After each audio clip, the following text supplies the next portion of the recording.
Hello and welcome to the SCOUTCAST. My name is Joe. And my name is Seb. My name's David. Welcome everyone and welcome back to the SCOUTCAST, David. We were together this morning for the Captaincy video, but it's been a while since you've done a Captaincy video and definitely a while since you've done the SCOUTCAST. And that's because we've effectively been having 2 game weeks pretty much every week. So you've been busy running a site. Seb, what is coming up on the show? Well, you mentioned it's 2 games every week or 2 game weeks every week. Now it's a double game week in a week. When is it not? Yeah. So Leeds and Southampton are the teams involved in that first off. So we're going to have a little look at them, focusing on their teams and players. We'll also discuss the players that we could be sacrificing in the future to plan for future double game weeks. The shields, as you like to term it, Joe, those big players that maybe we could lose and make some gains. Of course, we'll frisk the next 4 fixtures. David's got a differential for us after your great success, Joe. And we'll finish off, of course, with a look at transfers, captaincies. But first up, I think our points from last week. Yes, indeed. So, there's going to be no rough with the smooth this week, just because we're sort of technically still in the middle of a game week. We've got the second half of the double game week to go. But for many of us, there might not be much more points. So I'll go first. So I've got 100 points. But effectively, I've got a 99-point single game week. Because my first, I've got Antonio, and he was not playing. I've got Calvert-Lewin as my first sub. He is not playing for both of them. So it goes down to Dallas for -1. So I've got 100 -1, plus I have Edison still to play, Loughton still to play, and Stones still to play. And it looks like my captain Gundogan won't play. So I can't complain though. I'm not going to complain about this. 100 points. My second century of the season, so very, very pleased with that. For those listening on the podcast, I've got Edison, Loughton, Kufau, Stones, Grealish, Fernandez, Salah, Gundogan was my captain, Soucek, Antonio not playing, and then Bamford, and then I just talked about my bench there. I moved Justin out for Loughton, which proved profitable. I got him for 2 reasons. One, his cost. He was the cheapest of the Burnley defenders, and to be honest, I thought a lot of the Burnley defenders, apart from Pope, are pretty much of a muchness. If you're betting on me or Tarkowski getting a goal, you never know when that's going to come. If you're betting on Loughton getting a goal, you've got to wait maybe 8 years between goals. So just so happens I got the timing right on that one. I actually. It was an article that Tom had done on Fantasy Football Scout about differentials, and he was talking about Loughton's increasing attacking intent and attacking threat. So it was partially looking at that, looking at costs, and I thought he's the one for me. So very pleased with that. Obviously Justin didn't play, but yeah, I don't think I'm going to get much more than that. If Edison is probably my best bet. Stones could get rotated. Gundogan's not playing. Loughton in a defence without me, maybe a couple of points. Yeah, if I can get to 110, I'll be really chuffed. But obviously, I'll happily take a little bit over 100. Moving on to you, Seb. Not too shabby either. 90 points, but crucially, you might well have your captain playing. So you wildcarded, and this was your final wildcard team. And I'll just, for the benefit of those listening on the podcast, Pope, Cancelo, Loughton, well done. Luca Dean, lucky. I'll call it lucky Loughton. Luca Dean, Shaw, Sterling is your captain. Gundogan, Fernandez, Bamford, Watkins, and Ings. This is you can tell you wildcard. This is a well set up squad for the next few weeks. And on your bench, Martinez, Rafinha, who was my differential last week, Son, and Luke Ailing, who got nothing. So we actually got technically 1 point more than Dallas. You must be delighted with that. That's a wildcard success because it looks good going forwards, and you're looking there with 90 points so far. Yeah, I'm pretty pleased. I would say the only disappointment really would be Luca Dean. We maybe expected the Fulham match to be where he gets points, so I'm looking forward to him getting negative points overall when City score 8. But realistically, what's that? One that hasn't hit in the entire wildcard. So I'll certainly take that. No complaints from me. Like I say, I think Loughton was lucky. I made that move for price reasons. There was some good analysis on him maybe being more attacking. Yeah. But a bit like Ben Mee and Tarkowski, his chances of a return probably went from 2% to 3%. And the goal he scored was amazing. I don't think I'm going to claim that I saw that coming, because I certainly didn't. No. And then, I captained Sterling. I think it was pretty close between him and Gundogan, obviously before the fact. We thought Gundogan might have lost penalties, and Sterling's stats over the last few were very similar, if not slightly superior to Gundogan. Yeah. So I was happy to stick it on him. And again, maybe I've got a bit lucky with Gundogan being injured. If Sterling can bring me some points, if they score about the same, good times. Yes, indeed. Let's move on to you, David. So a little bit behind, but Sterling captain to go, so you never know. So you got 70 points, and you got Pope, Maguire, Cancelo, Kufal, Dallas in your starting 11, so -1 there. Sterling captain, Fernandez, Gundogan, Salah, Bamford, and then Antonio. But you've got Target coming in, so you haven't got 70 points at the moment. You've 76 points. Sorry. So you must be fairly pleased with that, because you got all those other players hopefully going to start. Yeah, I'm relatively. I was a lot happier with how I did in this game week until I saw how you guys got on. Okay. But it does rather look like that Matt Lowton was really the difference, like, in terms of so far. Like, if I've gone 76 points, and the reason I want to start with him is obviously I don't own him. I had no structure with which to get him. I was quite happy with my 5 defenders for this game week anyway. But I don't want to hear you doing yourself down on Loughton, because it's not just about about him. We also did another article on site last week about Crystal Palace's defence on the left hand side that was just absolutely dreadful, and has been for some time. So everyone is all sort of shocked, and yes, it's his first goal in a very long time, but I'm not surprised to see him get something. Him having time and space in that area of the pitch was predictable in my opinion, because we predicted it last week. So loads of owners, even if you didn't think about that, there was still some logic to it, even if you weren't aware of it. So don't consider it luck. Consider it skill. I'll take it. That's good for those listening and watching. What David just said there is classic David. It's pinpointing a weakness in a particular side and a particular attacking threat in another side, and then you can help a lot with captaincy, which is what we talked about this morning as well. So do have a look at the captaincy video. So it's full of lots of nuggets like that. Because there's no rough with the smooth this week, that'll be back next week, I think. If it may not be, because we might still be in the middle of a game week then, but we shall find out. So we can just move straight on for the topics. So it's a double game week. Leeds and Southampton. It's their turn to play twice.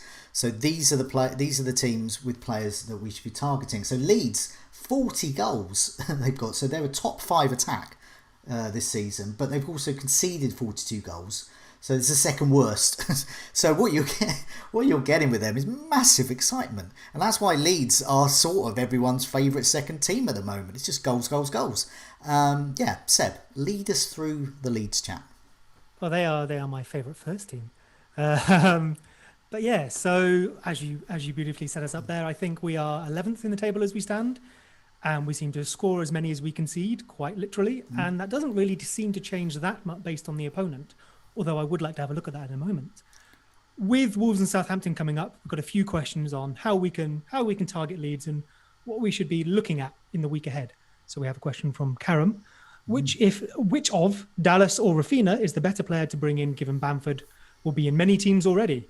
Rafinha, the better prospect, but can Dallas be explosive? From Luke, captain Bamford or Dallas?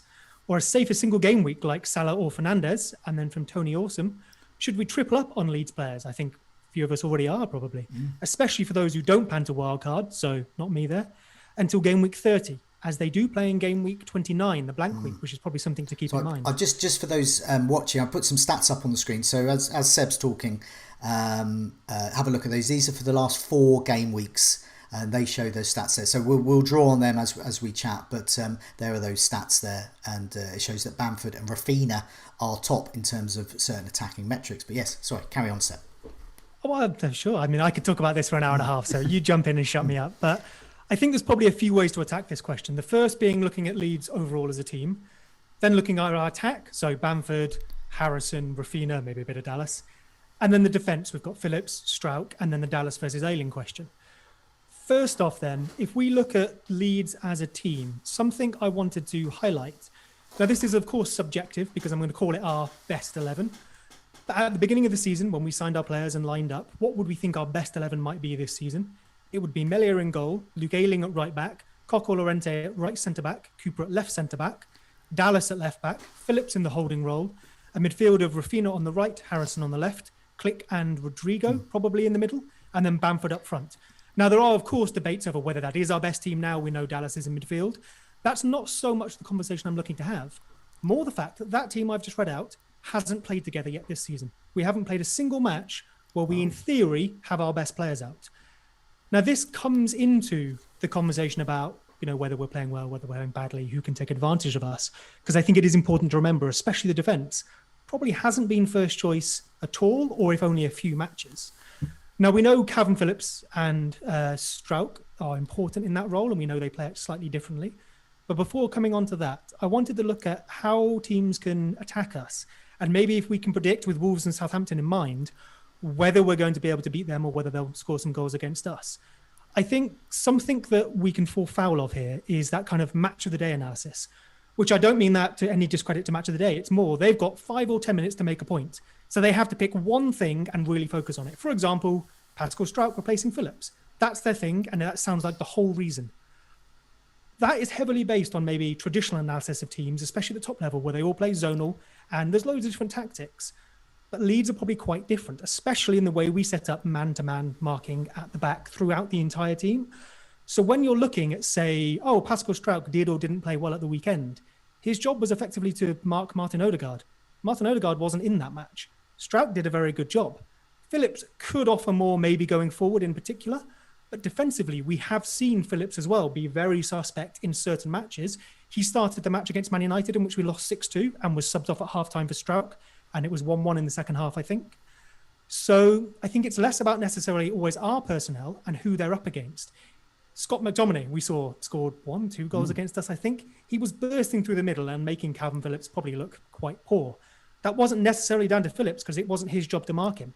It was the team in general. And we've seen Arsenal put an awesome amount of pressure on us in the first 15 minutes, really focusing on Alioski, who's playing left back. I would prefer to have Dallas there, but we need him in the midfield, who is not good under pressure. And as teams have worked out recently, if you can have your centre-backs split quite wide and play past Patrick Bamford, which they did very, very well at the weekend with David Luiz and Gabriel, you then expose our midfield and you outnumber us and you can really carry the ball forward through the middle and hurt us. And I think that's what we're seeing. So, to shut up for a second, the main question on team is, do we think Southampton and Wolves can do that to us? I would say Wolves no, Southampton maybe. Okay, no, that is interesting. I think Southampton is a team that that can do that. I think the Wolves play very wide and they like to use their wing-back system a lot more, whereas Southampton very much thrive off a narrow formation, don't they? They on paper it's a 4-4-2, but in reality it's a 4-2-2-2, where the wingers sometimes support the strikers almost like number 10s and they cut inside. And we talked about on the captaincy video earlier, actually, in terms of if we just look at the last 4 matches in isolation, Leeds have conceded more chances through the middle than any other team. And of course, as you mentioned there, 3 of those games are games where Phillips was in the team. And it's interesting that when you talk about Phillips in terms of understanding the what it means for them to have him and to not have him, and it is more than just tackles made and how he defends, because the way I see it when I watch Leeds players, he almost defends by what he does with the ball. He defends by his decision making in terms of when he passes, how he passes, and how he moves it along. A little bit like how Man City would defend by making sure the other team just doesn't see the ball, because they've got a whole team of Calvin Phillips, effectively, players who can make defence splitting passes. So he draws away that pressure from the back four quite a lot. If you're in a situation of pressure, he won't be necessarily the guy that wins the ball, but he'll be the guy that will play the ball from the CDM position all the way out to Rafinha or Harrison or what have you. So it's an interesting debate that, as you say, it's more than just what maybe Match of the Day can show you. We've got time to talk about more things than that. Well, I've got some stats up on the screen that you sent over earlier about looking at Leeds with Phillips and without Phillips. So that's it's a little bit outdated. I didn't have a time to completely update this. This is from the first 9 game weeks of the season, and it shows where in the first 5 game weeks they had him in the team, and in game weeks 6, 7, and 8. Oh no, sorry, it's game weeks 1 through 5 and 9 on the left versus game week 6, 7, and 8 on the right. And I will absolutely caveat this with the fact that it was a while ago. I have some other more up to date numbers in a second, but it is quite scary the difference that is made. And as has already been mentioned, like it won't just be about this particular factor, but I do think that there is definitely an element of when he's not there, not protecting them with the way that he moves the ball, you end up with these scenarios where, just to pull it up again, yeah. So they basically end up conceding fewer chances, but the chances they concede are bigger. So you'll see that the goal attempts conceded in the box actually went down in those games where he wasn't there. But then if you come all the way down to big chances conceded, they basically nearly doubled. So they went from 1.7 with him in the team conceded to 3.7 without him in the team. And the scary thing is that sometimes when a team concedes some of these bigger chances, they end up putting more blocks in because there's bigger chances that pop up. But even the CBIs went down as well. And just to bring that more up to date in terms of the last few weeks, it's been a similar trend. So I've gone with game week range 20 to 23 when they had him in the team compared with the Arsenal game, which is a bit risky. Of course, it is just one game, and Arsenal, they can be a good team. It was, same story. They conceded fewer shots, but they conceded bigger chances. So they conceded 1.8 big chances per game when he was there for game weeks 20, 21, 22 and 23. And then against Arsenal, they conceded 3. So for me, like, if we're talking about them as a team and how exactly we spread our coverage, with this risk at the moment that he's not going to be there, and then of course the knock-on effect that has on other areas of the team, and Seb's already alluded to the fact that the back four just hasn't been the first choice for some time. You really want to be able to have Dallas and Ailing as the fullbacks rather than having to rely for Ailing in the middle. I do think that the fact that the injuries seem to be popping up and kind of chopping and there's just been a lot of chopping and changing. Like if he could sit down and have Alioski on the left and Ailing in the middle, and some of this makeshift back four, but could have that in place for like 20 game weeks, it'd probably do better than coming back and then going out again, and the same with Llorente. So that obviously is all a big thing. So all of these factors are making me feel like I wouldn't want to be getting anyone other than, if I didn't have Dallas right now, I don't know if I'd necessarily sign him. It comes down to, of course, your chip strategy, which I suppose perhaps is maybe another question. But for me, I've got a wild card in place, so I know that I'm probably going to wild card before that blank game week. So it means that I'm if I was advising someone who's in the same chip scenario as me and didn't have Dallas, I wouldn't necessarily be going after him, because I do think that there's the risk, as we saw this week, of a -1 when I foolishly started him thinking that Phillips was going to be okay.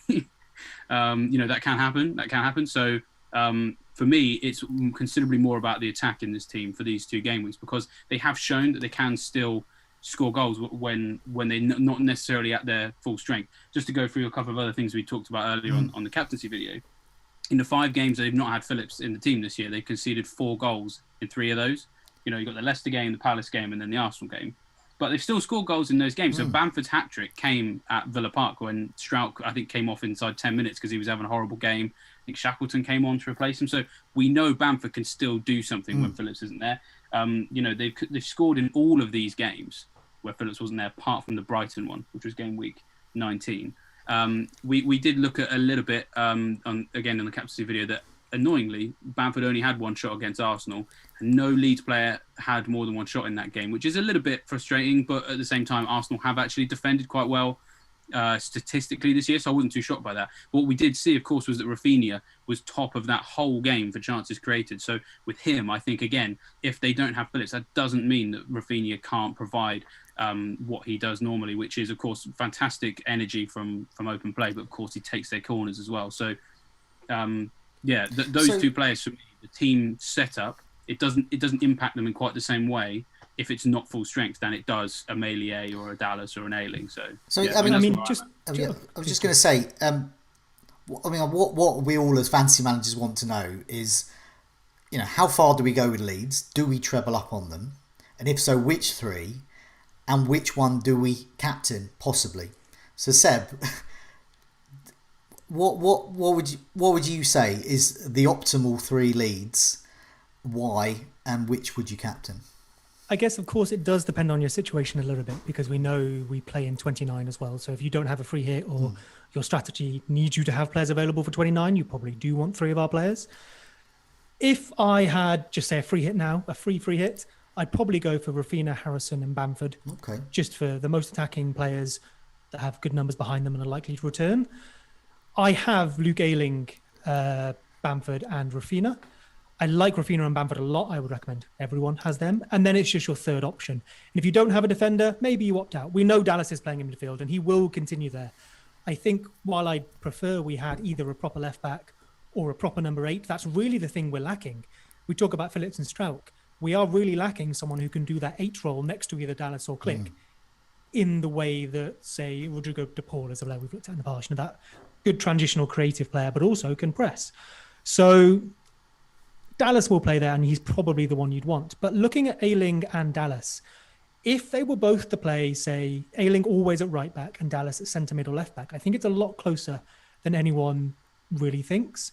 I was having a little look in the week at the whole season numbers for us. And this is, obviously Ailing's played centre back here a lot as well. XGI over the entire season has Dallas at 3.91 and Ailing at 3.45. Ailing has no attacking returns and Dallas has 6, I believe. So that's arguably an overperformance or an underperformance from Luke Ailing. When he's at right back, we are a much better team because we have that outlet that we need on that right-hand side, and he will get very far forward himself. I was looking at some position maps as well, and rather than describing a heat map, which I've tried in the past, we'll look at the average position maps, which you can see in the members area on Fantasy Football Scout. Now, Dallas has played just everywhere. It is dots all over the page. He's played anywhere on the pitch, left back, right wing, centre mid. Game week 23 in our last match, he was bang in the middle, centre mid. He was slightly further back than Click, and he will be the slightly more defensive one, but we know that maybe doesn't matter. He's going to get forward anyway. Luke Ailing is the interesting one. He is almost as far forward when he does play right back, obviously out on the right-hand side. But we see when he's playing centre-back, he naturally slips into that more centre-back position. Still quite advanced, probably a bit similar to as Blaqueta would look for Chelsea. So it's maybe about nailing how we think they're going to line up versus which opponent. Wolves, they played 3-5-2 versus us last time, so Luke Ailing was in a back 3. I think they're playing 3-4-3 at the moment, so I would expect Luke Ailing maybe to be right back if Calvin Phillips is back. If he's not, we know it'll look more like this week and the defence is weaker. Dallas will play centre mid no matter what. Southampton is the interesting one. Southampton play 2 up front, and I don't think they'll change that. So I think Luke Ailing will be right centre back in a back 3. So despite having Ailing myself for the price, I'd probably avoid him for this coming fixtures. I mean, I must admit, I owned Ailing previously in the season, and when he did play fullback, I was delighted. He always looked very like I was going to get an assist. I was going to get some kind of attacking return. But then when he was moved into more centre back role, it just wasn't there. But yeah, I agree. I think I signed him the week he went to centre back. But I signed him, and then the injury happened in the game. Was it when Koch came out? Yeah. I just remember signing Ailing for many of the reasons that Seb's already alluded to about the fact that when they do play fullback, they are in very similar positions higher up the pitch, and Ailing has come so close on so many occasions this year when he was playing right back, and then that's just a scenario sometimes you can't control in FPL. It's like you made a good decision at the time, and then just something completely outside of your control puts your marauding right back at centre back. Is for sure. For the benefit of those listening on the podcast version, the stats we got up on the screen last 4 game weeks, they show that Bamford is top in terms of shots on target with 7, then Raphinha with 6, and then Harrison with 5. In terms of shots, in terms of minutes per baseline bonus, so this is the bonus they get aside from goals, assists and clean sheets, so passing, tackling, creating chances, etc. Bamford is getting a baseline bonus point in the bonus point system every 13 minutes or so, Raphinha every 10 minutes or so, and Harrison just under every 10 minutes. In terms of chances created, it's Bamford and Raphinha again, 7 each. They're top. Then Harrison with 4. Dallas has created 4 chances, and he's had 5 shots. In terms of shots on target, a couple of them on target there. It shows that Dallas is capable of doing that. I mean, I have him in my team. If I had a blank slate, I would go for those top 3: Bamford, Raphinha, and Harrison. I think the fixtures are there for them. But I have Dallas, so I'm going to go into that with Dallas. I have Bamford. I'm going to get Raphinha. I think I wouldn't say he's a must. I think he's a very, very good differential. And we put him in the differentials last week, and he was under 3%, 2 point something percent. ridiculously low owned. I can't believe he's not been noticed. I feel like normally, I think Gundogan in a way has kind of like shadowed him a little bit, because fantasy managers like worldwide, they absolutely love someone in that price bracket, kind of like knocking on their door every week, like doing stuff that they notice. You know, it's not like, because a lot of the casual managers won't look at some of the stuff that we're looking at. They just look at who scored the goal. So they've looked at Gundogan doing that. It's just mad that Rafinha has obviously not been as good as Gundogan, but in terms of value, it's incredible. And he's just still going unnoticed. So I think sometimes people worry that, everyone's getting this guy. Because if you look inside the fantasy bubble, we're all talking about Rafinha as a must-have. Hardly anyone's got him. Absolutely. Yeah, exactly. He's such a powerful asset for this week. If let's say Bamford blanks in both those fixtures, and Rafinha scores a couple of goals and an assist, and if you captained him, your green arrow will be huge, because unfortunately we have to look, and we spoke about this in the captaincy video, effective ownership. Bamford is already hugely owned. He's in the top 10 players that are owned in the game. Most of those, because of the double game week, will captain him. His effective ownership will probably be over 100%, certainly over 100% in the top 10,000 managers, probably in the top 100,000. But Rafinha won't be. He will be that differential. So that's what you're looking at, really. What size of green arrow do you want? What risk do you want with that? So in terms of what size of green arrow do you want, what size of red arrow are you prepared to take? And if Bamford goes absolutely mad with goals and somehow Rafinha doesn't, then it's going to be bad. It's a little bit shield and sword, I think. Yes. Combining the two of them, I think if you're looking at your team and thinking you've got Bamford and you're going to captain him and that's going to do nothing for you, the chances of there being goal Bamford, assist Rafinha, or vice versa are quite high. And so then if you combine your shield of Captain Bamford with Rafinha, who statistically looks really nice. I mean, we were joking earlier because we saw that on minutes per expected goal involvement for the last 4 matches, you think about how many variables go into that metric. Bamford and Rafinha's minutes per expected goal involvement for the last 4 matches is the exact same number. It's crazy. They're both one every 165.9 minutes. So, and he's a midfield player. So his points potential arguably is a little bit higher than Bamford's. But we can't forget that Bamford's going to be massively captain. Yeah. But Rafinha, for me, you said he's not a must. I think he is. I mean, I don't know if I've got room for him myself, but if I don't get a chance to get him, I'm going to be quite scared. If you don't get Rafinha, so. If you have room to make that transfer, I would argue probably should. Yeah, I will do. It's tricky. Yeah. The most popular move will be Soucek to Rafinha. I think all Soucek owners will be considering that at least. If Gundogan is out for 3 weeks, 4 weeks, I'll make that move as well. Yeah, Gundogan is the only one because I don't know. I'm really scared of selling Fernandez or Salah. I'm scared of selling someone so reliable. Well, funny you should say, because we'll talk about that in detail in a bit.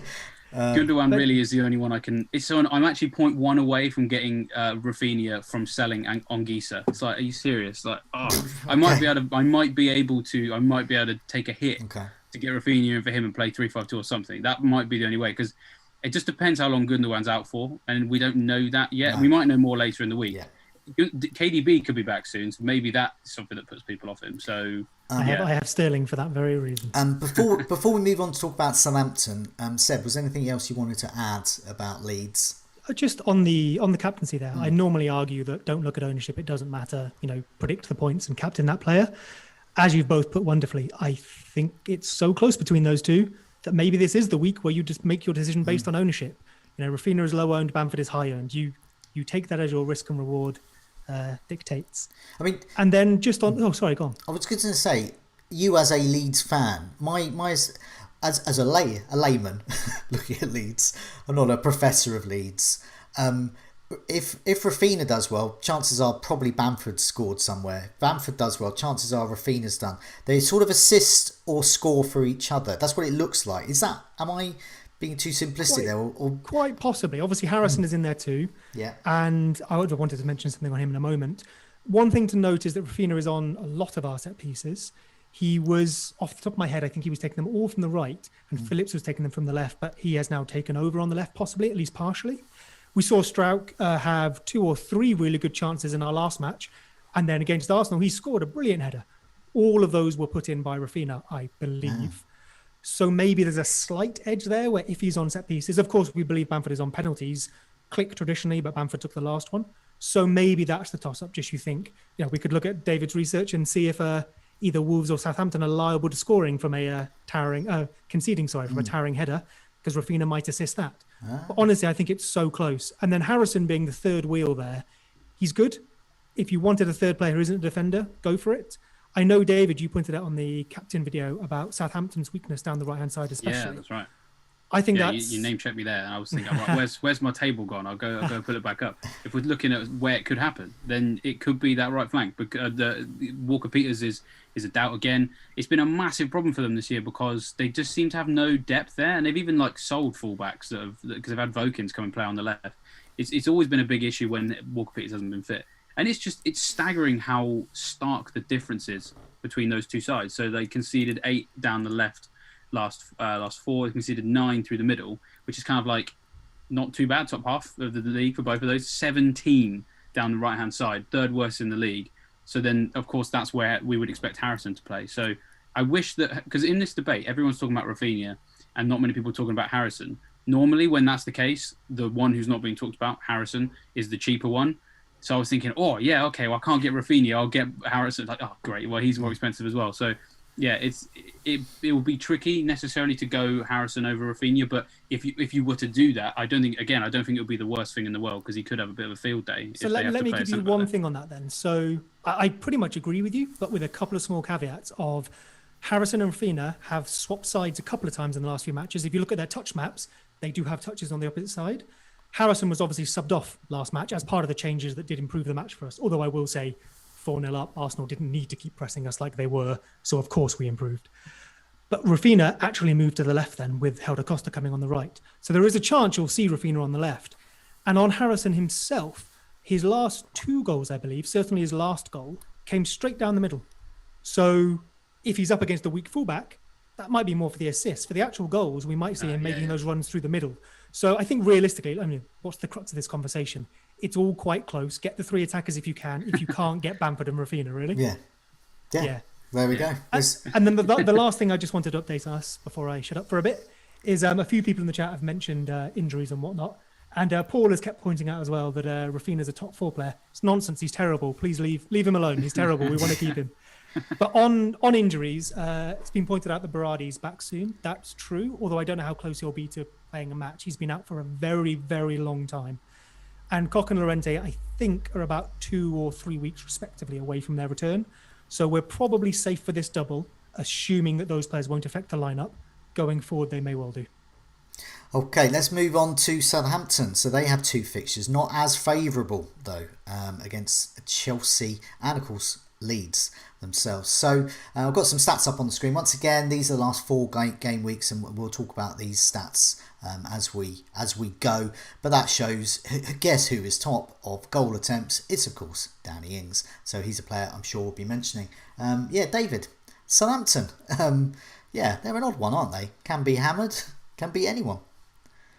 Well, before I start on Southampton, I will just say that I've no way I'm going to be able to match Seb's level of analysis of this team, because not only do I not support them, I'm a Reading fan, so I don't even like them that much. I don't hate them, but at the same time, I don't love them either. So, apologies if this doesn't meet the same level. It's a tough act to follow. Tough act to follow indeed. It's cheating. I'd steal all my opinions from Leeds podcasts. Well, I mean, but they're Leeds podcasts you want to listen to. I don't listen. I'm sorry. I don't listen to Southampton podcasts. I'm not even sorry. I'm not even sorry about that. But yeah, as you say, Joe, they are unpredictable. I do enjoy watching them as a neutral because you never know what you're going to get. They're capable of being impressive, but also laughably poor in some of the games they've played. Of course, a lot of it comes down to injuries as well. We've seen quite a lot of them this season. But they do still have 2 games, so we've got to think about them. Chelsea and Leeds, obviously, is who they're playing. About as diametrically opposite types of games you could get in terms of a team that loves playing an open style that often opens the door for you as the opponent, versus a team that has done really well defensively, especially under their new manager.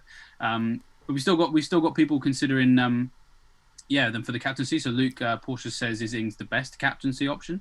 FPL GNG says, is Redmond a potential differential now he's playing as a striker? And I'm so glad this question is in here, Joe, because I'm sure you've got some opinions on Nathan Redmond. Yes, plenty of times the that he is the hero of the goals imminent table. He's a permanent fixture. One day his goal will come. It did actually when I got him in. A couple of seasons ago, I think I was in a hospital bed. Was it near the end of the season? that was when I was hospitalised, and in my crazed state, I got Nathan Redmond in. That's how delirious I was. I got him in towards the end of the season. Magically, he kept scoring. So yeah.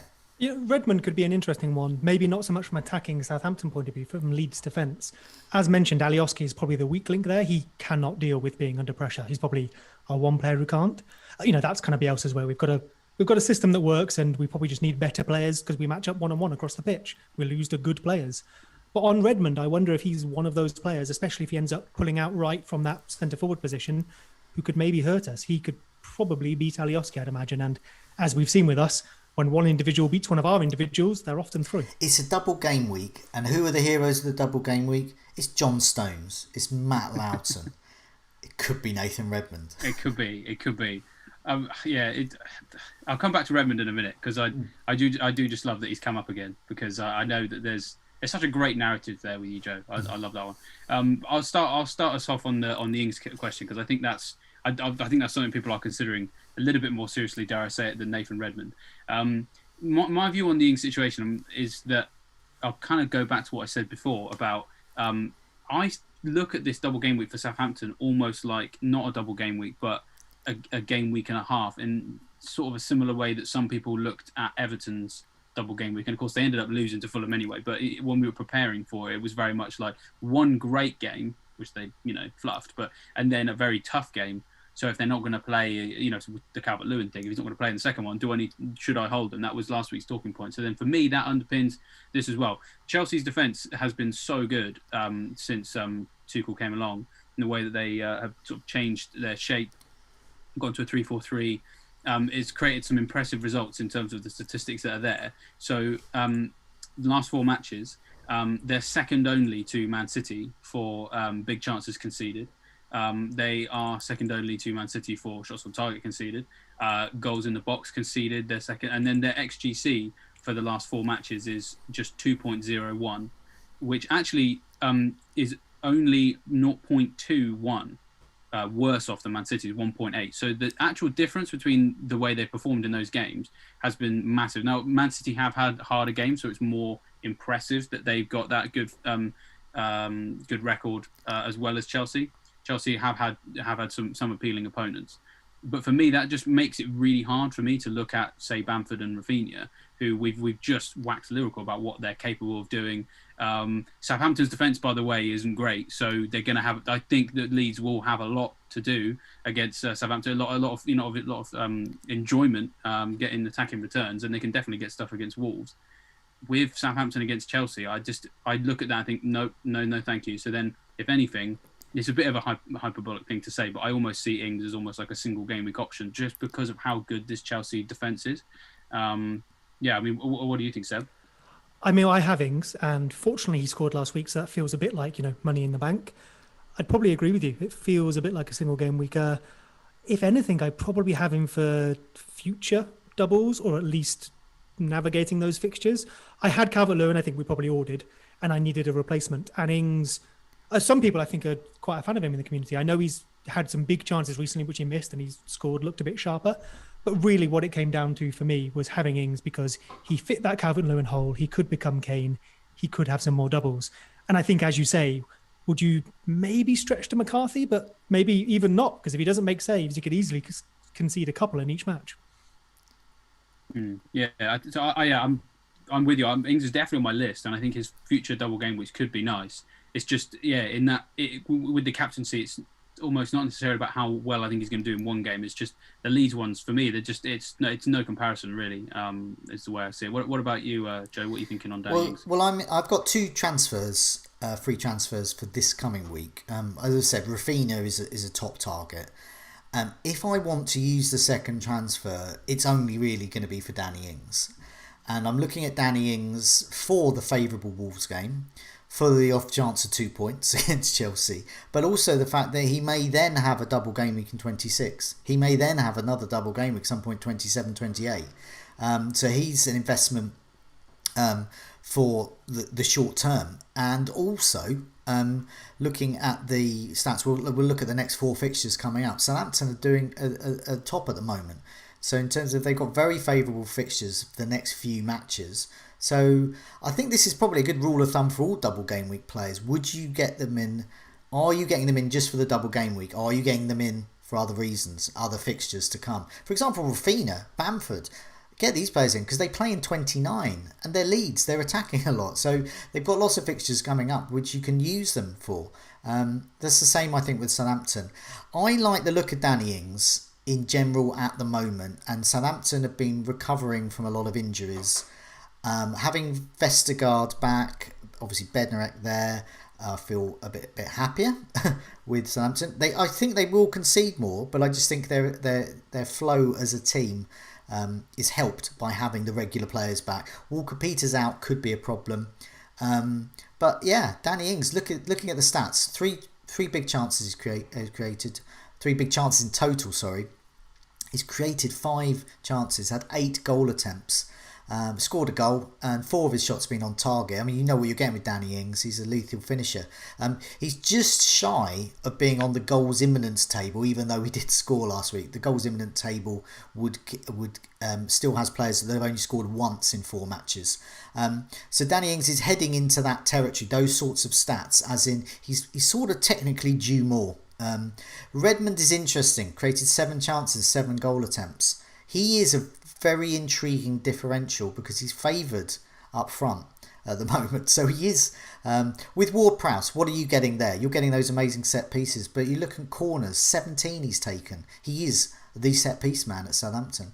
And Armstrong is interesting, but I don't think Armstrong can compete with Rafinha. He certainly can't compete with Gundogan. So that's where I think they're going to miss out. So I think for me it's Ings or nothing. But I wouldn't captain Ings. I still think a Leeds player is better. I like Ings. Ward-Prowse one doesn't really feel like a double game week pick because, like you say, if his threat is set pieces, predicting those is a lot tougher. You probably have to take, a group of 10 game weeks and say, okay, I'll expect a return at some point there. Trying to pinpoint it in 2 matches might be quite difficult to do. Yeah. I mean, the Vestergaard is back, which definitely helps because he was a very consistent threat, and he went on a good scoring run actually. So. Maybe now more than a couple of weeks ago. Maybe there's something there Ward-Prowse, but I know what you mean. Sometimes it can be easy to be like, I'll just get the corner taker because in a raw sense they end up actually creating lots of chances. I took that approach with set piece takers for a long time in a way that didn't get you as many returns as you'd expect. As you kind of mentioned there, you sometimes have to look at it over like a 20 match period, and you can't really afford to give a player that much time sometimes. It feels like a bonus rather than a reason, right? If you like a player and then they have set pieces, that's something on top.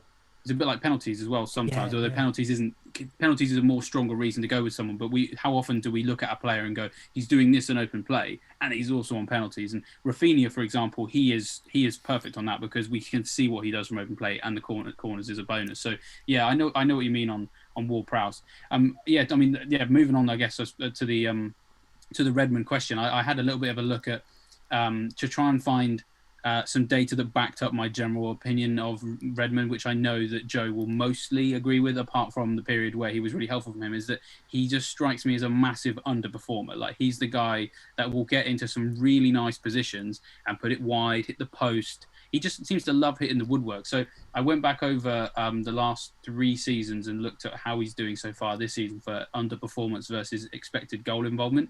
And it was quite scary. Like, you don't trust this guy. You sooner would trust a guy that is overperforming against their XG over a 4-year period because it shows you that they're a quality player, versus a guy who's underperforming, shows you they're getting good positions and they can't finish the dinner. So in the 17-18 season, his XGI delta was minus 1.26. In 18-19, it was minus 3.43. I mean, that's just huge. So he's expected to get goals taken off him by the end of the season. Exactly, yeah. Minus goals. Because of the big chances he was missing. And then, so last season, he actually overperformed against his expected goal involvement by plus 0.22, but his XG underperformance was minus 1.11. So it meant that most of his overperformance was on the assist. And then so far this season, it's minus 1.81. So he still is a guy that you just can't trust. And in terms of trust, I don't know how long he's going to play up front, because it's not like Southampton don't have people waiting in the wings to play centre forward. Like Shay Adams has kind of weirdly kind of dropped out of favour despite having played, I think, relatively well as a team player. Seems to have dropped out. See, what these stats show with Adams, he's only had 2 starts in the last 4. But he's created more big. He's done a hell of a lot in them, hasn't he? He's created more big. He's had more big chances than any other Southampton player, and created 4 chances as well. So, he is someone whose underlying stats suggest that he could get something. But once again, as you said, he could easily come back in, and Redmond isn't up front anymore. I just think that risk is there. So then, in terms of, but who else to talk about? I do think someone who's going a little bit under the radar is Takumi Minamino. He hasn't played too much yet, but when you consider what he represents in terms of a lone player from a big club who's got Champions League experience, like, he is not going to get rested as often as some of the others, because they're surely going to want to use him as often as they can, and has had some impact as well. So for the last 4 matches, his minutes per shot is actually better than Ings. So he's had a shot every 41.3 minutes, and Ings has had a shot every 42.5. Ings has slightly more in the box, and Ings has a slightly higher accuracy as well. So I'm not saying that Minamino is better than Ings, but he certainly likes to shoot quite a lot as a midfielder, of course. His goal conversion rate is way bigger than Ings is. His goal conversion rate is 33.3%. So every time he shoots, there's a 33% chance it's going to go in the net. Whereas with Ings, it's just 12.5%. So there is a lot to like about Minamino, in that I feel like he's a bit, if you've got space for this kind of luxury punt, I can't see him getting rotated. He's fresh to the team, so in a way, people don't really know how to defend against him because he hasn't played for quite some time. And he just brings that exuberance and energy that I think the rest of the team, it'd be harder for them to bring it in the same way, because they've kind of been backs against the walls for quite some time, like people going down injured left, right and centre, losing 9-0. And he's a new face in that camp. And I think that if he got like a double figure haul out of this double game week, I wouldn't be tremendously shocked, to be honest. That's interesting. I quite like, that 33% conversion rate sounds like an overperformance compared to Ings, but that might take some time to come down. In terms of identifying players, especially that can hurt Leeds, again, looking at it from a Leeds angle, a bit biased clearly, I think most of what you've said backs up the fact that I think Southampton will score against us. Interestingly, we haven't played Southampton yet this season. And we know they've been off recently. They've looked, they've had injuries. They've conceded a lot of goals. But at their pomp, they're probably the type of team that could really hurt us. Really good pressing, which is, as we've shown, if you press us well, you'll force us into mistakes, which is what we saw. It was really the mistakes that conceded us the goals, but the pressing that caused the mistakes against Arsenal. If they can do that to us, and then a Redmond, an Ings, a Minamino or whatever can actually take advantage, because again, as we mentioned, individual quality. It's not hard to beat Leeds. You just need the players to do it. I could see them scoring for sure. Not to mention, if Vestergaard is back, we know we're not the best at defending set pieces. Yes, indeed. I think the thing with those who aren't wildcarding, and you're looking at Leeds or Southampton, which to invest more in, Leeds have the edge, I think, because they have favourable fixtures. They've got much more choice here. I think with Southampton, you've got some differential punts, but it's mainly Ings you're looking at. It's worth pointing out, though, that at some point this week, it's very likely we'll get news of future double game weeks. So it could be, if Ings has multiple double game weeks, he could be a good investment this week anyway to get in. And just think of the Chelsea game as just a bonus to get in for a player that you'd probably want to get in anyway. So there to think of. But we've had a few more questions about other players as well. Those like Seb who've just wildcarded or considering wildcarding, and those who aren't. Obviously, with every player you're considering getting in, there has to be sacrifices. And a great way of climbing up the table is spotting the well-owned players that are poorly performing. I say not say underperforming, they're poorly performing, and so you can get an edge by getting a lower-owned player. So we've obviously seen that, say for example with Gundogan, for a while was much lower owned. He's much better owned now, but obviously when he was lower owned, you reap the rewards there by getting him in instead of perhaps another player. So I put a tweet up earlier this week, and I got, I think it's getting on for nearly 400 likes. My tweets don't get 400 likes, so when they do, I think, oh, okay, maybe this is a topic to discuss. So I put up a picture of Fernandez getting 9 points and Salah getting 7 points. Liverpool had 7 minutes of madness where Leicester completely hammered them, but they were doing okay for the rest of the match, but nevertheless they lost. It was a poor loss for Liverpool. Fernandez, his side drawing with West Brom, and that was we thought that was going to be a huge haul. But nevertheless, Fernandez comes away with it with 9 points, Salah with 7 points. And I just said, even when the sides play poorly, they help out our FPL teams, two giants of FPL. And obviously, clearly, lots of people agreed with that. But I've also seen lots of other tweets and various other messages on forums of people playing FPL who want to get rid of these types of players because they're looking at other players. They're looking at Kane, perhaps De Bruyne coming back as a player to get in. So the questions we've got to ask. Craig says, which of Fernandez or Salah is expendable on a wild card this week? So in the frame to be dumped. FPL Richie, for those of us without Son and Kane, surely one of Salah or Fernandez makes way. My other spot is Grealish, so he's not considering getting rid of Grealish. So before I ask Seb and David what they think about these expendable shields, I've got some stats here. So this is the underlying stats, last 4 matches of the top 10 most well-owned outfield players. So Martinez is in here. Obviously, you're measuring the skills of Martinez in a different way. He saves a lot, and I don't expect any of these guys to. So at the top, Gundogan, expected goal involvement, well over 4 goals, created 5 big chances, doing excellently. If he is injured, obviously, time to move him on if he is injured for the long term. But nevertheless, it shows how good he is. But what is interesting is Salah is second. So the second best performer in terms of expected goal involvement over the last 4 game weeks, second to Gundogan, is Salah. He's had 5 big chances and he's been expected to be involved in over 3 goals there. Third is Bruno Fernandez. He's only had 1 big chance, but he's expected to be involved in over 3 goals there. In fact, he has scored 3 goals, as the stats show. And that I find interesting, because people are thinking of getting rid of them. But I wonder if they're thinking of that because they want a shiny new toy. Salah and Fernandez, as I said, they're helping out our FPL teams, even if their sides are playing badly. Bamford, he's in 4th. Expected goal involvement, well over 2 goals. Scored a couple of goals. So he is performing well. He's only 6.8, remember. Think of him in isolation. Calvert-Lewin, when he's fit, is still a good prospect. Scored a couple of goals, expected to score a couple of goals. And then you start moving down to the likes of Kane and Son. They're much further down that list. Son is expected to have been involved in barely a goal over the last 4 game weeks. Kane obviously has been... This is over the last 4 matches, sorry.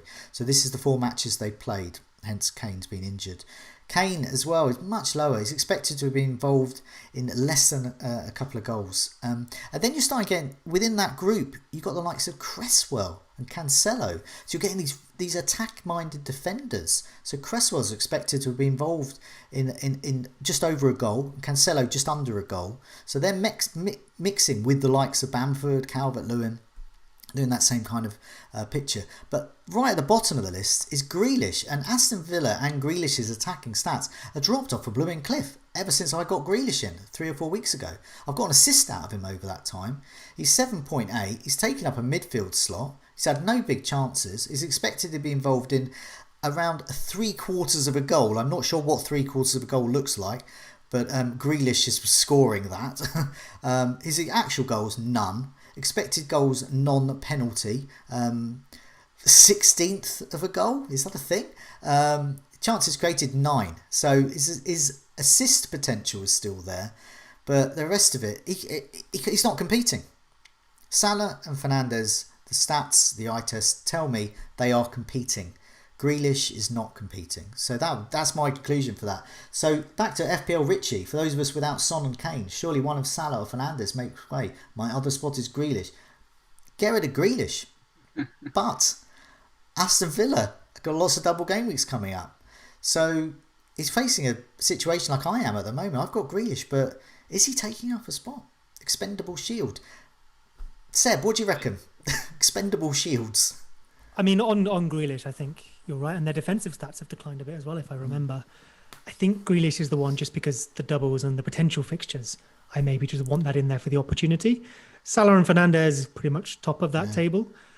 I think we have to take into account, obviously, their price here and whether we're going to captain them, because with a player of that price, I need to be able to give them the armband. And even though they are returning points, and Bruno Fernandez created 0 chances against West Brom, by the way, although scored a brilliant goal, so maybe it doesn't matter. But I'm not going to captain either of those players in quite a little while. I have Fernandez, I don't have Salah. I had to choose to lose one of them if I wanted to have Sterling, who I want to make KDB. I very badly want KDB back. I want Son. I want the option of also getting Kane. I've got Ings. I've got, my 3 Leeds players. I had to sacrifice someone, and I chose Salah, not because he won't score points, but because I don't think he'll score enough, especially without the armband, to make up for what I'll make elsewhere. I'm actually going to go the other way, and so I own both Salah and Fernandez now. And as I was alluding to earlier, like I'm really reticent to sell either of them. But if I was forced to sell one of them, I would probably be actually looking at Fernandez just because of the fixtures, because the way that Man United's season's panned out, we're expecting fewer double game weeks from them in the next few weeks than we will be for Liverpool and for some of these other guys.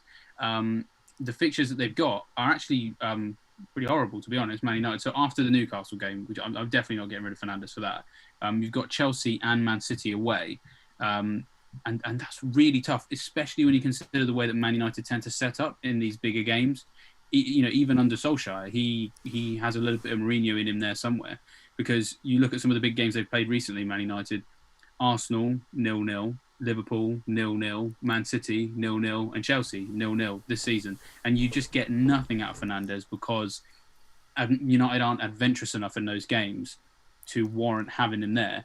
And the thing is, one thing that I think is one of his most impressive features that goes under the radar a little bit in the fantasy community, which is not knocking it, of course, because we're all after the goals and assists, what he does for that team, he's so good off the ball, and the way that he helps kind of grab everyone by the scruff of the neck and get roll his sleeves up and get his hands dirty, like winning the ball back. He's really good at that. And then so sometimes he gets turned to doing that in these big games, and he gets told he's not a big game player, but I think he is. He just, in these big games, he's getting asked to do something that we don't like. And we can't say that's wrong, because to be honest, to get the 0-0s against Man City and Chelsea this season for Man United was probably an impressive achievement based on the fact that, their defensive, I don't think they're that great defensively, United, and haven't been for a long time. So that's always going to be there for these games. And whereas Liverpool, Everton at home, Everton's defence hasn't been very good. Sheffield United is always a bit of a tricky thing. You always get fewer points than you expect in those games, but it's still not bad enough to sell. Fulham, again, are kind of a similar team. But when you look at if it's a choice between Fernandez and Salah, you've got Fernandez against Chelsea and Man City versus Salah against Sheffield United and Fulham. I'd be more expective of, say, a penalty, if we're thinking about that as a difference maker, against two teams that are threatened with relegation. We've seen a lot of these teams down the bottom end of the table. They're normally the ones that give up the penalties against the players that know how to stretch them and ask questions. So for me, between those two, it will be a Salah keep and a Fernandez sell. But at the same time, that's me answering this question on the SCOUTCAST. That's very, very different to sitting there with my actual team and selling Fernandez for one of these other guys. I think I was just going to say, I probably agree with your analysis, but I was a week earlier in my decision. So I had Man United against West Brom, which is probably just why I went for Fernandez over Salah, because I wanted that West Brom match. Going forward, I think you're probably right. And depending on what we see with this week with injuries, I would even be tempted to lose Bruno as well if it got me, say, a KDB. And I'm not making a transfer this week, but if if Gundogan's out for a bit, maybe I get a cheaper player there and have Sterling and De Bruyne. But I think, as you say, it's close, and it maybe depends on your situation. I'm going to keep Fernandez and Salah because I think I can just... Because I don't think at the moment they're expendable shields. They're ticking along nicely. As I said, 9 points, 7 points this week. The team's not playing particularly well. And so I think, they're both on penalties. They can get those at any time.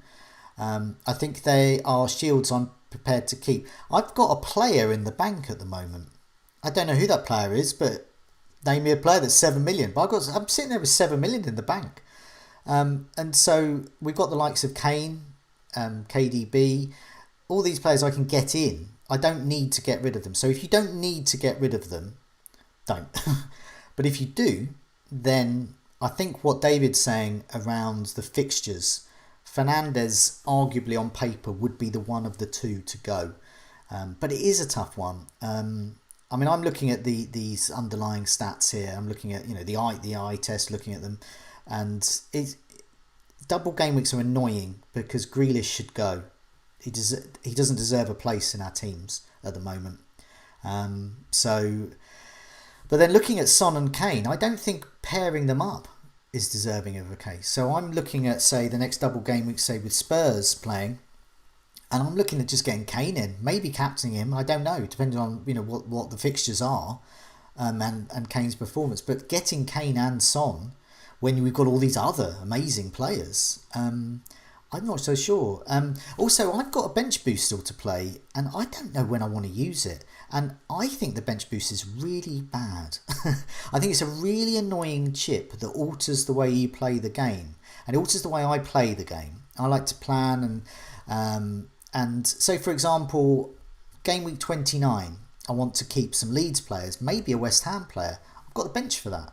So it makes me think I don't want to use the bench boost, but then I've got the bench boost in the back pocket. So I think I'm just going to use the bench boost probably when I wildcard around game week 30, 31. I'll find fixtures there where a single game week bench boost will be advantageous. But at the moment, it's a weight round my neck. I don't like it at all. I would say on the bench boost, I think, as you're clearly planning to do, and I know some people did well with it this week, you aren't forced into playing it. I'm planning to use it in 26, but I'm not going to do it if it doesn't look good. So I've got transfers. If I can make those transfers to get a good bench boost, I will. If injuries come along, I'll leave it. There are going to be other opportunities. We're going to see other doubles. We're going to see strong benches even without doubles. Yeah. Because of the players we have in our team. So I don't think you need to force yourself into using it. I think you can just use it when the moment looks right. Yeah, and we saw people forced to use it when Leeds were playing Brighton, single game week for them. Everyone got it in their heads they were going to use a bench boost in game week whatever it was, and so they just did it. and it was a single game week where Leeds didn't actually perform as well as they were expected to. It's just one of those things. So it fell flat. In a double game week, on the theory, they're going to play twice. I think you're wise to consider it definitely for game week 26 because so many teams will play twice. But you were talking about the shields and what players we lose. I guess if you're holding your bench boost as well, you're obviously incentivized to keep some money in the bench itself. If we're looking at not losing Salah and Fernandez like yourself, you probably have to sacrifice Son, Kane, as you're saying. You might not get both of them. If you do have a cheaper bench, maybe you can squeeze those players in. Really, for me, if I had all the funds in the world, I'd have Salah and Fernandez. I'm not saying get rid of either of them. It's a budgetary thing for me. Yeah, I'll just put a picture of my team up, game week 24 one. Not just because I'm showing I've got 100 points, but look at the bad bit. Right, 99, Joe. Right, 99 points. 99, look in the corner there. Mitchell, no points. He's 3.9. He's been there forever, and he's not going. So that's why I can think about getting these other players in and not having to sacrifice. Because I've got the likes of Mitchell there, and if your bench is all good bench because you're going to bench boost, well then you don't have that option there. So swings and roundabouts. Who will come out on top of that? It's hard to tell. It's interesting also because you've mentioned there the flip side of that is what the impact that has on when you play a wildcard as well. So a lot of people are trying to work out when they play their bench boost so they can work out when to wildcard on the logic of could there be a benefit to stacking your bench as a dead end and then wildcarding to a scenario where you actually have more sort of like mobility and flexibility in having some of these better players. Because I'm not saying that I'm not going to do this, but I'm certainly very appreciative of the logic that if you bench boost after you wildcard, you might have to make some to get the best bench boost out of a wildcarded squad. You have to, when you use your last opportunity to change all your players and take no hits, get a bench that damages possibly your main squad, as sort of that Sev you've mentioned there. Like if you, it might force your hand into having to not to go without Kane or a Son to make your bench better. So I think that's something people have to think about as well with their chip strategy is if there's a route that allows you to bench boost in a way that looks effective before you wildcard, there could be some advantage to that because then your squad for the run-in is never kind of weighed down. Exactly. I mean, I think for those like me who are considering wildcarding after the blank game week, that strategy just doesn't fall nicely in place, annoyingly, because we're using our benches for cheap players that say West Ham or Leeds for the double game weeks when they're not playing twice. Then they can come into their own during the blank.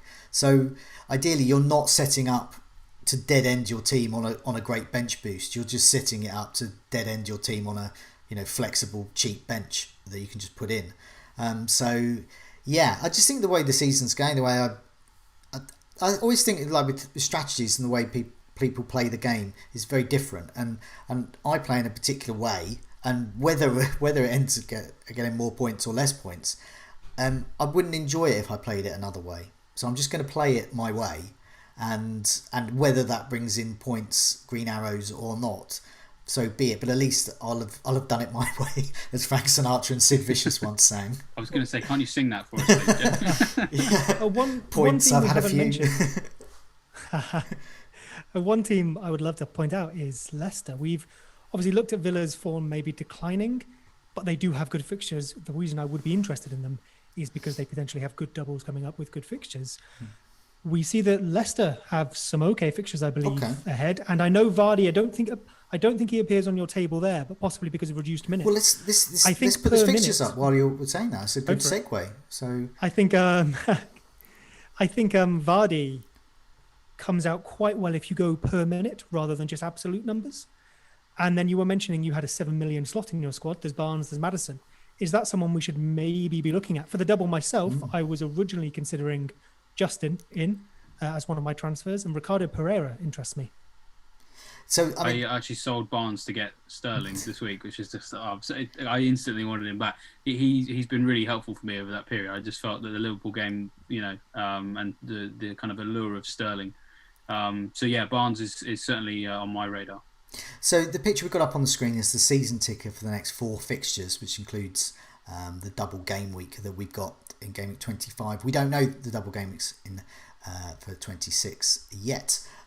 So yeah, for this section, it's just worth pointing out that we're partnered with Football Index, and so there may also be players to look at buying through that format. With Football Index, you can buy and sell shares in players using fancy football knowledge with the aim to make a profit. So yeah, what we've got up here is the season ticket. It's sorted by difficulty. So the absolute top team to invest in pure fixtures, not form, fixtures, is Southampton. Chelsea and Leeds next. Then they have Everton, Sheffield United and Brighton. I actually think that Brighton's quite a tough cookie to crack at the moment. And same with Sheffield United, it could be. And who knows with Everton. So I'm not sure they're going to be top. But nevertheless, they do have favourable fixtures on paper. Crystal Palace are there. Brighton, Fulham, Tottenham and West Brom they've got next. It's all going to depend on Zaha back. If Zaha's not back, don't bother. Leeds, I think this is more realistic. Wolves and Southampton, great double. Then they got Villa, then they got West Ham, and then they got Chelsea. So their next 4 fixtures are great. The next 4 matches rather are great. Obviously, Game Week 29 Game Week 28 takes a bit of a hit with that Chelsea game. And then you got West Brom.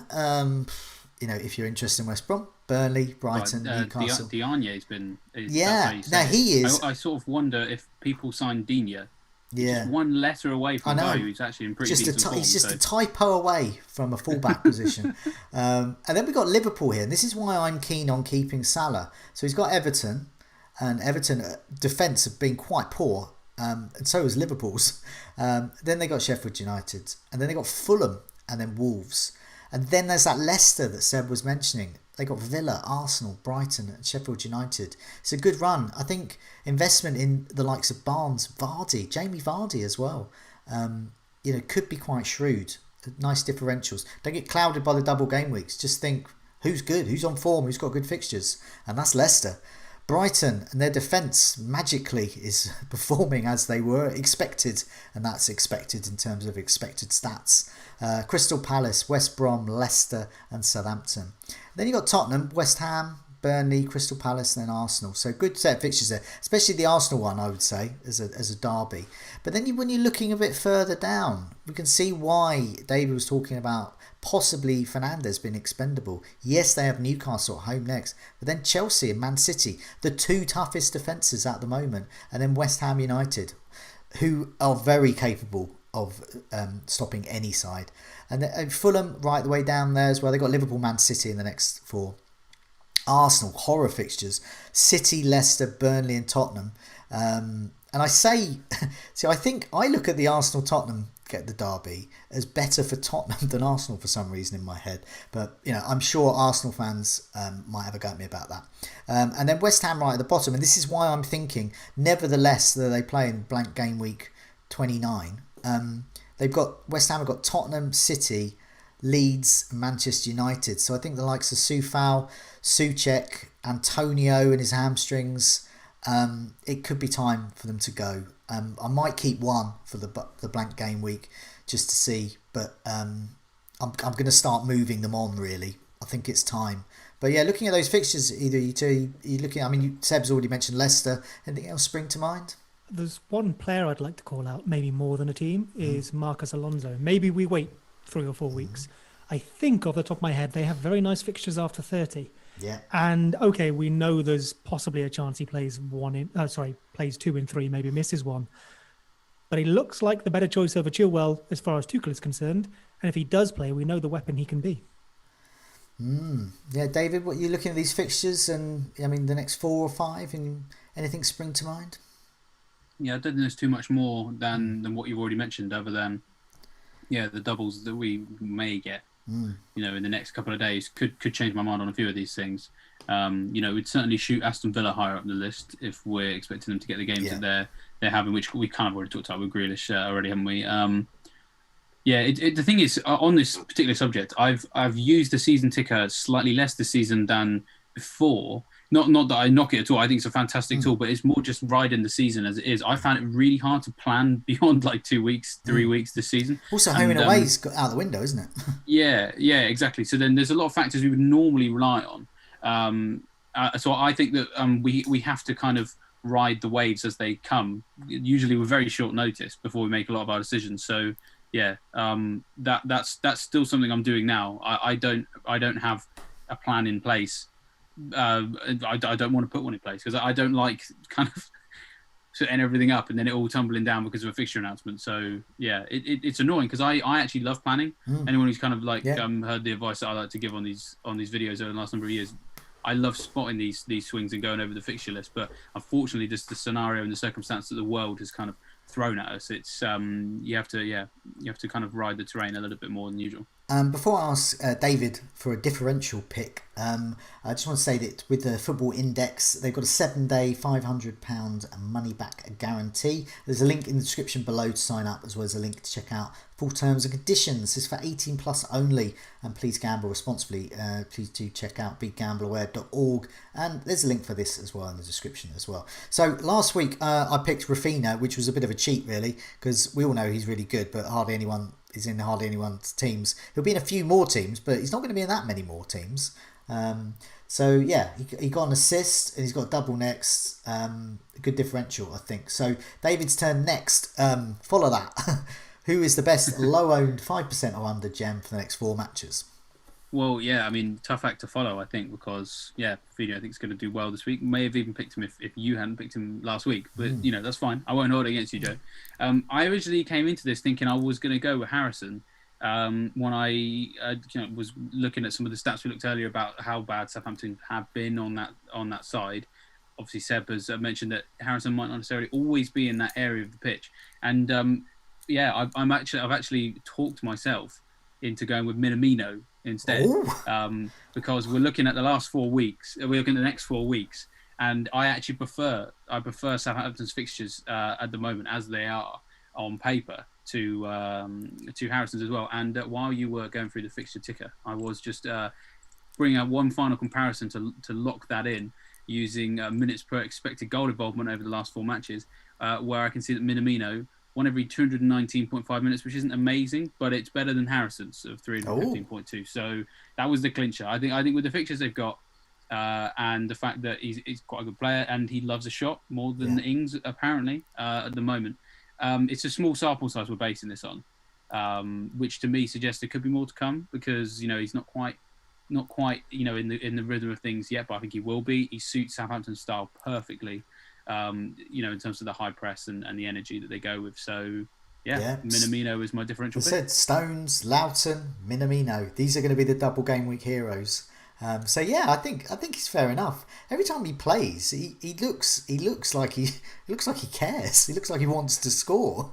He's got a lot to prove, to be fair. Yeah. You know, he's gone to Liverpool with a thoroughly deserved transfer. I would argue he's not been used enough. You know, maybe there's something behind the scenes that I'm not aware of that Jurgen Klopp is. I'm sure that's absolutely believable, bearing in mind he's a much better manager than me. But there is definitely something for him to prove. Southampton is the best place for him to prove it. So if he doesn't start hitting the ground running soon, then arguably his future at Liverpool is on the line more than just Southampton. So yeah, he's got to do it. Okay. When you first said it, I wanted to say no, but I think that's more, more because it's not a name we've heard a lot, because it's not something we're seeing in the fantasy sphere, because like you say, he was maybe not playing at Liverpool, we weren't aware of him. That's probably quite a good example of just me falling for a cognitive bias of going, that's not in my frame of reference, so no, I reject it. But really, when you look at, you know, the facts you've presented, I don't hate it. Fair enough. Wow, I'll settle for I don't hate it. I'll take that. To be honest, he's better than Grealish as an FPL asset at the moment, and people will go, "What are you talking about?" Well, he is. Exactly, that's the thing. Which you were so used to just going, you know, Grealish is a name. Yeah. You sort of gravitate towards that, don't you? But I guess that's the point of a differential. Find points that other people aren't finding. Okay, let's move on to game week 25 and our transfer and captaincy plans. So I'll go first. I've already alluded to it, but I've got Edison in goal, Loughton playing West Brom, Dallas and Stones. I've got the vice captain on Dallas at the moment just because he's got 2 fixtures, but I haven't made my moves yet. I've also got Grealish, Fernandez, Salah, Gundogan, Antonio, Calvert-Lewin and Bamford, who's my captain at the moment. On my bench, Jed Steer somehow still there. Mitchell, I've mentioned, Soucek and Kufal. So what I'm looking to do is one of Soucek and Gundogan, if Gundogan is injured for a significant length of time, will go to Rafinha. That's definite. Then I will be looking to double game week announcements. If Southampton get a double game week in 26 or 27 as well as 25, yeah, Danny Ings is going to come in for one of Antonio and Calvert-Lewin. Probably Antonio, because if Calvert-Lewin is fit, I do fancy Calvert-Lewin against that Liverpool defence, especially some of the way they're communicating with each other at the moment. Liverpool's defence, I would like to have Calvert-Lewin against that. So Antonio will probably go for me for Ings, and that's probably what I'll do. I'm not going to take any hits there. And then the following week, I'll be looking at whichever of Calvert-Lewin and Antonio I don't get rid of to Harry Kane. And that may be my lot for double game week 26. But let's see the fixtures. That's for next week's Scoutcast. So that's me. Seb, just for the benefit of those listening on the podcast, you've got Pope, Ailing, Cancelo, Shaw, Rafinha, Son, Sterling, Gundogan, Fernandez, Bamford, your captain at the moment, Ings as well, Martinez, Watkins, Loughton, and Digne on the bench. So you're not making any changes, are you? I mean, that's great, and you got Loughton against West Brom on your bench. I will make no transfers. No. If Gundogan's injured, I'll probably just play someone from the bench. I want 2 transfers for next week so that I can make at least 2 for the doubles. That was part of the plan that I laid out. I knew who I was bringing in. I can take a -4 if I need to. And this is, I think, the only time up until game week 29 that Luke Ailing will play for me, which is one of the other reasons I went for him over, say, Dallas. Yeah. I just want a 4.4 on my bench the rest of the time. I just have him for the double. Okay. And then on captain, I think we said it's a toss-up, isn't it? Yeah. That might change. It will definitely be Bamford or Rafinha.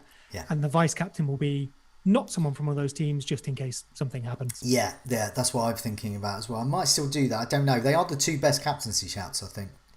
But Fernandez against Newcastle at home, not too shabby. David, let's look at your team. You've got Pope, Maguire, Cancelo, Dallas, and then Sterling, Fernandez, Gundogan, Salah, Calvert-Lewin, Bamford, your captain, and Antonio.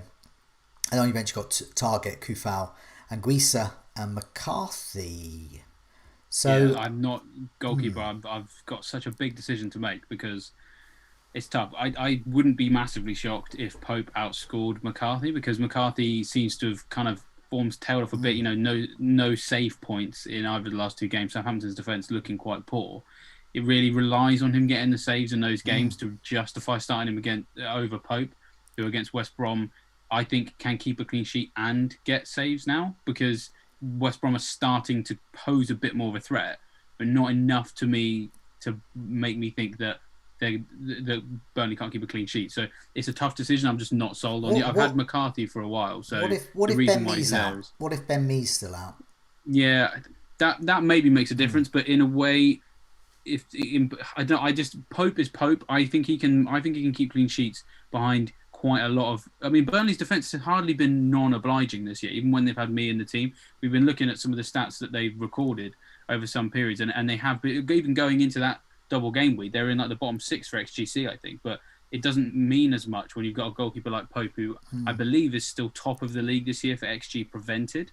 So it's a tough decision, because I just wouldn't be shocked if Pope outscored McCarthy. So it's a tough call for me to make. And in a way, I brought Pope in for the double game week thinking, oh, this would be nice. It will give me competition for places in the next game week. And now I hate myself from a week ago. So what transfers are you planning? You mentioned about Raphinha possibly. Yeah. Raphinha is probably the most likely in terms of how I do it. Like I said, it is a little bit challenging because, it probably comes down to Gundogan and how long he's out for. The problem with Pep is how often do we get like a proper prognosis in terms of like how long they're going to be out for. It's quite rare that we get that. If it's longer than, if we get not much, it means he's probably not out for a long length of time. KDB coming back maybe makes a difference, but I don't want to be brave enough to just sell Gundogan now before I've seen him and De Bruyne play in the same team again, because Gundogan was even playing this more advanced role when De Bruyne was there, when De Bruyne was playing false 9, I think, against Chelsea. So there's still the possibility that Gundogan can be good. Maybe he's even better when KDB comes back if they're getting better service to a guy that's basically running in to stand underneath the crossbar quite a lot of the time. So it's a really tough decision to ditch Gundogan for Raphinha if the information I get from Guardiola isn't concrete, or it is concrete and it's like he's going to miss one game. So that for me is hard. My backup plan in terms of how to get Raphinha would probably be to sell Anguissa and downgrade someone else, probably Maguire. But again, that's going to be hard to do against Newcastle. It would be more in terms of a long-term view with those tougher fixtures they have. You know, the problem is, which is frustrating, is I want Ings as well. But in terms of reaching him, again, that's hard because I'm going to have to downgrade somewhere. I'm just not sure where that's going to be. Maybe it's Fernandez. But again, that isn't going to be this week because their fixture this week is quite good. And I already own Calvert-Lewin. Have you got 1 or 2 transfers? I've just got 1 transfer and 0.7 in the bank. So I'm actually kind of tempted. I could also just do nothing because, and then maybe I could get rid of Antonio if he's going to be out for a bit longer. But in terms of the replacement, again, it's hard to get to someone I like in one move. You know me, I don't take a lot of risks. But if I was ever to take a -8, and I think I've taken 1 this season, this looks like Anguissa, Calvert-Lewin and Antonio out for Raphinha, Ings and whatever you got left. That looks like, and I think you would get profit from that, from Ings and Raphinha alone. I could do. I mean, the problem is, I again, this is something I learned from you actually, Joe. If we're gonna sort of play tactics and that sort of thing, is I don't like selling a guy if I feel like he can get something in that game week. Yeah. And Calvert-Lewin, as we've already said, if he is fit, because a lot of the decisions I've got to make are very much press conference dependent. Yeah. If Calvert-Lewin is fit, I don't really want to sell him for this Liverpool game because I think he can get something. And it's more Antonio, if he's fit and firing and not tweeting about his love life, then he's going to be in a situation where I still think he can get something. So I hate it when we are at these crossroads in a season where in order to get to other players who I'm maybe not even sold on, I have to sell players that I have some faith in. It's really tough. So that's why I think I might even just do nothing, because I don't mind going into this game week with not that many double game week players. If it means it puts me in a better position to reshape for the bigger game week. Of course, I could wildcard right now, but I really do just want to hold that for a little bit later. Yeah. So. Seb, what do you think? That was going to be my question. Yeah. That was going to be my question about the wildcard. So I guess it's a case of, because it's so easy just to focus on that next game week and go, because I should have a team that is set up almost optimally because I wildcarded last week with literally these fixtures in mind. I planned it all out. So injuries might change that and that's fine. But you're in the opposite position. So unless you're going to wildcard, you probably shouldn't have the ideal team for this week, and probably Yeah. trying to force yourself into it could cause you problems down the line. Like I don't hate Joe's moves. I'd be tempted myself, but you probably need to know what you're going to do in 26, 27, 28, 29 before you can make this decision. Because if you say, for example, you have the free hit and therefore don't have to have Leeds players for 29 in your team already, maybe you don't want to take -4 getting Rafinha now because he's only really useful for this 1 week and then you wouldn't use him anyway. So I think it's a balance. Yeah, exactly. My chip strategy is, it's not set in stone, kind of what I mentioned earlier, in terms of I can't, this isn't the season to set it in stone for like 3 or 4 weeks in advance. And I am sort of tempted, because I've spent the last few weeks, I've basically, I pay a mortgage now at the Target Bench Club. He's been on my bench so often, and it's only through my own luck and from Antonio overexerting himself a little bit too much that he's going to come in. So there has been quite a lot of times where the team I've got right now could maybe not that far. It's not that far away from bench boostable in 26, and then that might allow me to. Part of me likes the idea of taking a few hits to get a nice bench boost squad for 26 without the wild card, and then play the wild card afterwards, knowing that I don't have to stack my bench anymore, and I can afford to get a Mitchell or a Kilman or something like that to sit in the corner. So that's at the back of my mind as well. Kufal could go for a Villa, another Villa defender. Can you get a Villa? Yeah, you could go for I've only got Target right now. So, yeah, I mean, that's doable too. I think I'm at one of these tough positions where there's so many different routes I could take that are all very, very different. That's why I'm asking questions about. I'm intrigued by this. It's like someone. It's like 1982 and someone's handing me a Rubik's Cube and I'm going, ooh, what's this? I wonder if it's worth looking at. So 26 is probably the big one we're all looking at, regardless of Leeds this coming week. And just ignore your current team and build a team within budget that you would want for 26. And maybe mix in a little bit there of, what players would I want to hold after 26 as well?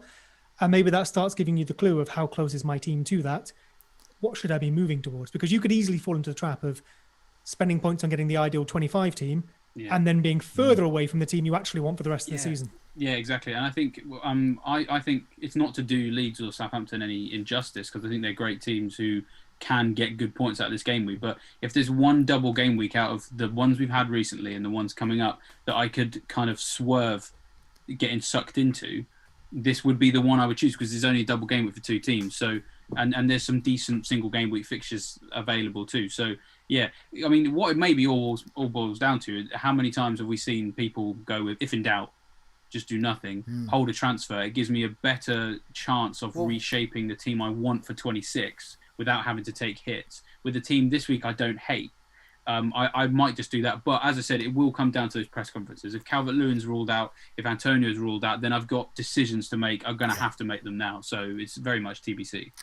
Okay, just before we go, I want to remind people about the members area at Fantasy Football Scout. That's something we've been drawing a lot on for our expected stats. In particular, but also all sorts of stats, and the comparison tool as well is very, very useful. I didn't get a chance to put a picture up of my goals imminent table, but do check that out in the members area. Nathan Redmond, I'm sure, will be there. Do check that out. Please also do to subscribe so you can keep up to date with our latest videos and podcasts, and press like if you've enjoyed this episode. In the meantime, it's a goodbye from me. So goodbye from me. Goodbye from me. Goodbye all.